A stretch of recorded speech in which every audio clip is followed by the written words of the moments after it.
Hello বন্ধুরা, কেমন আছেন? আশা করি সবাই ভালো আছেন। আমি আজকে ঈদের পরে, ছুটির পরে এখন আজকে একটা ডিসকভার 110 বাইক খুলেছি।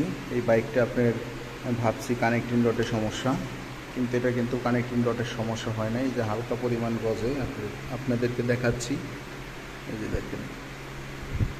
তো যতটুকু পরিমাণ গজে আশা করি এটা চলবে, কিন্তু এটা কিন্তু ভয়াবহ একটা অবস্থা হয়েছে, আপনাদেরকে দেখাচ্ছি। ইঞ্জিনের ভিতর কিন্তু মোবিল একেবারেই থাকে না। তো এই যে দেখেন পিস্টনটার অবস্থা কী। তো যারা আপনার ইঞ্জিন সম্বন্ধে বোঝেন তারা কিন্তু অবশ্যই পিস্টনটা দেখে চিনতে পারতেছেন।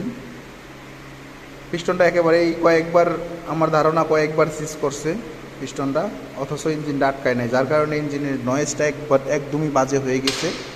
তো আমরা পিস্টন সিলিন্ডার সহ কমপ্লিট লাগিয়ে দিব, এই সিলিন্ডারটা সহ কমপ্লিট লাগিয়ে দিব। তো ইঞ্জিনটা কমপ্লিট হওয়ার পরে কেমন সাউন্ড হয় বাইকের, তো আপনাদের পরের ভিডিওতে আপনাদের সাথে শেয়ার করব এটা। ধন্যবাদ। এই পর্যন্ত ভালো থাকবেন, সুস্থ থাকবেন, আর ভিডিওটা যদি ভালো লাগে সবার মাঝে পৌঁছে দিবেন, সবাইকে দেখার সুযোগ করে দিবেন। ধন্যবাদ।